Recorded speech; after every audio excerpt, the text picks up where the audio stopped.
आज की इस वीडियो में मैं आपको आटा गूंद कर दिखाऊंगी बगैर हाथ लगाए और बगैर किसी मशीन के। ये बहुत इंटरेस्टिंग सी वीडियो होने वाली है। इसके अलावा भी बाकी की सारी वीडियोस में भी आज आप बहुत कुछ अनोखा सीखने वाले हैं, तो वीडियो को एंड तक लाजमी देखें ताकि आप इनसे भरपूर फायदा उठा सकें। बिस्मिल्लाहिर्रहमानिर्रहीम। अस्सलाम वालेकुम नाजरीन, वेलकम टू माय चैनल। तो नाजरीन, कैसे हैं आप? मैं उम्मीद करती हूँ कि आप सब लोग खैरियत से होंगे। तो चलें जल्दी से शुरू करते हैं अपनी पहली टिप बिना टाइम जाया किए। ये टिप मेरी आपके लिए बहुत ज्यादा फायदेमंद होने वाली है। आपने अक्सर नोट किया होगा कि फंक्शंस हों या फिर कोई त्योहार, सबसे ज्यादा तैयार होने का शौक छोटी बच्चियों को होता है। अक्सर वो बिंदिया लगाने की जिद करती हैं। अगर हमारे पास कोई बिंदिया ना हो तो हम नेल पेंट के साथ बिंदिया लगा देते हैं। अगर नेल पेंट भी ना हो तो आप ऐसा क्या करेंगे कि जिससे बहुत अच्छी बिंदिया बन जाए। तो इसके लिए आज मैं आपको बहुत आसान सी टिप बताऊंगी जिससे आप बहुत आसानी से और छोटी सी बिंदिया बना सकेंगे। तो इसके लिए आपने लेनी है सेफ्टी पिन।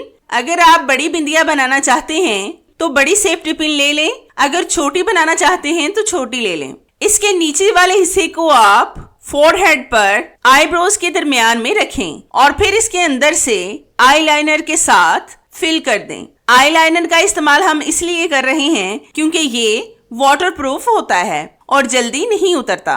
ये बिंदिया तो आप सुरमे वगैरह से भी बना सकते हैं, लेकिन सुरमे को हाथ लगाने से वो सारा फैल जाता है, जिससे छोटी बच्चियां अपना फेस खराब भी कर सकती हैं। तो आप देखें कि मैंने अपने हाथ पर कितनी जबरदस्त आईलाइनर से बिंदिया बना ली है। अगर हम सेफ्टी पिन के बगैर बिंदिया बनाते तो ये अच्छी नहीं बननी थी। इस तरीके से हमने बहुत आराम और आसानी से गोल बिंदिया बना ली है। अगर आपकी भी छोटी बच्चियां जिद करती हैं बिंदिया लगाने की तो मेरी आज की इस टिप को लाजमी फॉलो करें। तो है ना कितनी जबरदस्त सी टिप। ये टिप मेरी आपको कैसी लगी मुझे कमेंट्स में लाजमी बताएं। नेक्स्ट टिप मेरी प्रेशर कुकर की रबर से रिलेटेड है। आपने अक्सर नोट किया होगा कि जब प्रेशर कुकर की रबर खराब हो जाए तो हम उसको बेकार समझकर जाया कर देते हैं, लेकिन आप प्रेशर कुकर की बेकार रबर का बहुत अच्छा इस्तेमाल कर सकते हैं। वो आप बस देखते जाएं। आपने अक्सर देखा होगा कि इस तरह के क्लॉथ क्लिप्स भी हमारे घर में बहुत ज्यादा हो जाते हैं, लेकिन इनकी मुश्किल पता है क्या होती है कि इनको हम इधर उधर रख कर भूल जाते हैं, या फिर अगर ये बच्चों के हाथ लग जाएं तो बस फिर तो ये आपको नहीं मिलने वाले। इसको आप एक एक करके इस रबर पर लगाते जाएं। मेरे साथ भी अक्सर ऐसा ही होता है कि मैं इनको रख कर भूल जाती हूँ, फिर सारा घर छान कर इनको ढूंढना पड़ता है। मैंने पहले भी इनको रबर बैंड पर ही लगाया हुआ था, वो रबर काफी खराब थी, इसलिए मैं आपको इस रबर पर इनको लगाकर दिखा रही हूँ। आप इस रबर को क्लॉथ क्लिप लगाने के बाद जहाँ पर मर्जी कील के साथ लगा दें, जहाँ पर बच्चों का हाथ ना जाता हो। वैसे भी अब गर्मियों की छुट्टियां हो गई हैं, अब सारे बच्चे घर में ही होंगे और खूब शरारतें भी कर रहे होंगे, इसलिए अब अपनी चीजों को संभाल कर रखें ताकि वो बच्चों के हाथ ना लग जाएं। तो है ना कितनी जबरदस्त और आपके फायदे की टिप, जिस पर आपका 1 रुपया भी खर्च नहीं होगा। ये टिप मेरी आपको कैसी लगी मुझे कमेंट्स में लाजमी बताएं। ये टिप मेरी हैंड बीटर या फिर विस्कर से रिलेटेड है। आपने अक्सर नोट किया होगा कि जब हम हैंड बीटर का इस्तेमाल करते हैं तो इसकी वायर में कुछ ना कुछ फंस जाता है। जैसा कि आप देख रहे हैं कि इस विस्कर में आटा फंसा हुआ है, जिसको निकालना काफी मुश्किल होता है। आज मैं आपको इसकी बहुत आसान टिप बताऊंगी जिससे ये बहुत आसानी से साफ हो जाएगा। तो इसके लिए आपने करना ये है कि एक ग्लास में लेना है पानी। आपने नॉर्मल पानी ही लेना है, ना ठंडा होना चाहिए और ना ही गर्म। और आपने उस बर्तन में पानी लेना है जिसमें विस्कर आसानी से आ जाए। इसमें आपने तकरीबन 10 मिनट के लिए विस्कर को ऐसे ही छोड़ देना है। तो 10 मिनट के बाद हम आपसे मिलते हैं। हमारे 10 मिनट हो चुके हैं। अब आपने इसको पानी में अच्छी तरह से हिलाना है, सिर्फ 1 से 2 मिनट के लिए। जब आप इस तरह से शेक करोगे ना तो ये खुद से ही साफ होना शुरू हो जाएगा। अगर आपके विस्कर पर ज्यादा सख्त किस्म की चीज लगी है तो आपने लेना है एक टूथब्रश। इसके साथ फिर आपने विस्कर पर रब करना है। अगर आप ब्रश के साथ साफ करोगे ना तो ये बहुत आसानी से साफ हो जाएगा, किसी भी परेशानी के बगैर। फिर मैं आपको इसको वॉश करके भी दिखाऊंगी। तो तकरीबन हमने इसको रब कर लिया है। अब मैं आपको इसको वॉश करके दिखाती हूँ।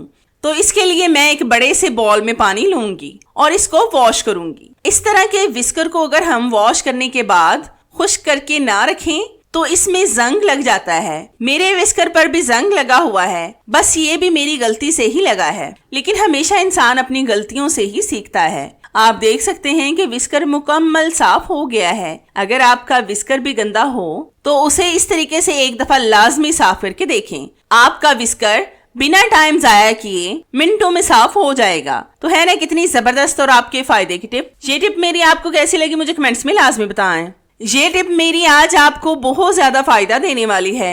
ये आटा गूंदने से रिलेटेड है। आपने अक्सर नोट किया होगा कि अगर हमारे हाथ पर चोट वगैरह लग जाए तो हमें आटा गूंदने में काफी मुश्किल का सामना करना पड़ता है। आज मैं आपको बगैर हाथ लगाए, बगैर किसी मशीन के आटा गूंदने की टिप बताऊंगी। तो इसके लिए सबसे पहले मैं एक बड़े से बॉल में डालूंगी 2 कप गंदम का आटा। आप जितना आटा गूंदना चाहते हैं अपने हिसाब से डाल लें। अब हम इसमें डालेंगे 1 कप पानी, मतलब जितना आटा होगा उसके हिसाब से आपने आधा पानी डालना है। फिर आपने लेना है विस्कर, जिसको हम हैंड बीटर भी बोलते हैं।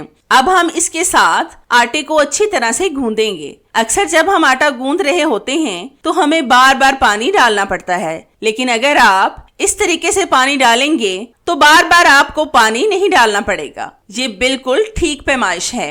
2 कप आटा और 1 कप पानी। अक्सर जब हाथ पर चोट लग जाए तो आटा गूंदने में बहुत परेशानी होती है और जो लोग अकेले रहते हैं उनको तो काफी मुश्किल पेश आती है, क्योंकि बहुत से लोग बाहर से खाना खाना पसंद नहीं करते। इसलिए मजबूरी में घर में ही कोई ना कोई जुगाड़ लगाना पड़ता है। मैंने पहले भी आपको एक और टिप बताई थी, उससे भी आप बगैर हाथ लगाए आटा गूंद सकते हैं।